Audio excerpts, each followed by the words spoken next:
এই নতুন বাংলাদেশের সময়ের সবচেয়ে বড় দাবিটি হচ্ছে একটি শক্তিশালী রাজনৈতিক দল। এবং আমাদের এই 7 মাসের অভ্যুত্থান পরবর্তী সময়ে সবচেয়ে বড় অনুধাবনটি হচ্ছে সেই 5 আগস্ট নতুন বাংলাদেশে আমরা যে স্বপ্নগুলো দেখেছি, এই জুলাই স্পিরিটকে সামনে রেখে নতুন বাংলাদেশকে আমরা যেই জায়গায় কল্পনা করেছি, বাংলাদেশকে সেই জায়গায় নিয়ে যাওয়া একটা দীর্ঘ লড়াই। এবং আমরা আমাদের জায়গা থেকে বিশ্বাস করি যে হাজারো শহীদের জীবনের উপরে, প্রায় 1.5 লক্ষ ভাই বোনের রক্তের উপরে দাঁড়িয়ে যে নতুন বাংলাদেশ, এই বাংলাদেশে এই দীর্ঘ লড়াইটি করে সেই কাঙ্ক্ষিত বাংলাদেশ আগামী প্রজন্মকে উপহার দেয়া আমাদের কাছে একটি আমানত। এবং আমরা আমাদের এই লড়াইটি করে যেতে চাই। সেই লড়াইকে সামনে রেখে বৈষম্য বিরোধী ছাত্র আন্দোলন এবং জাতীয় নাগরিক কমিটি ঐক্যবদ্ধভাবে নতুন একটি রাজনৈতিক দলের আত্মপ্রকাশ করতে যাচ্ছে। আগামী 28 ফেব্রুয়ারি বিকাল 3টায় জাতীয় সংসদ প্রাঙ্গণ সংলগ্ন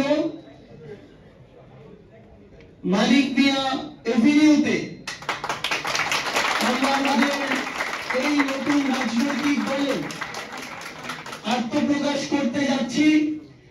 আমরা আমাদের এই আত্মপ্রকাশের যে শপথ, সেই শপথটি এই বাংলাদেশের 18 কোটি মানুষের আশা আকাঙ্ক্ষার যে প্রতীক, ওই জাতীয় সংসদ, সেই জাতীয় সংসদকে সামনে রেখে এই শপথটি করতে চাই।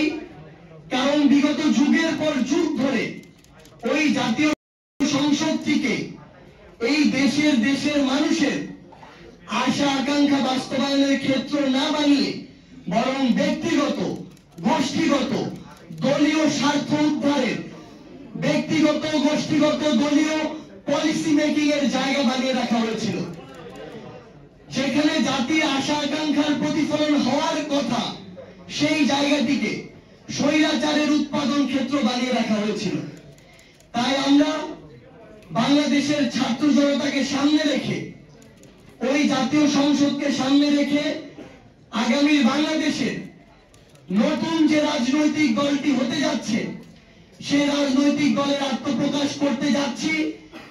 এবং আমরা এই শপথ নিয়ে, এই কমিটমেন্ট নিয়ে শুধু একটি কথাই বলতে চাই যে হাজারো শহীদের রক্তের উপরে, হাজারো রক্তাক্ত লাশের উপরে যে নতুন বাংলাদেশ এসেছে, এই নতুন বাংলাদেশে আমরা যে রাজনৈতিক দলটি করতে যাচ্ছি, এখানে ব্যক্তি স্বার্থ, গোষ্ঠী স্বার্থ, দলীয় স্বার্থের ঊর্ধ্বে বাংলাদেশের মানুষের স্বার্থ, বাংলাদেশের স্বার্থ প্রাধান্য পাবে। আমরা আমাদের জায়গা থেকে বাংলাদেশের রাজনৈতিক অঙ্গনে যত দল রয়েছে, তাদের নেতৃবৃন্দ থেকে শুরু করে আমাদের এই অভ্যুত্থানের যারা শহীদ পরিবার, আহত যোদ্ধা রয়েছে, এবং দেশি বিদেশি যারা কূটনৈতিক বৃন্দ রয়েছে, এবং বিগত 16 বছর শুধু নয়, যুগের পর যুগ ধরে নির্যাতিত যারা যোদ্ধা রয়েছে, যারা এই অভ্যুত্থানের প্রেক্ষাপট তৈরি করেছে এবং অভ্যুত্থানের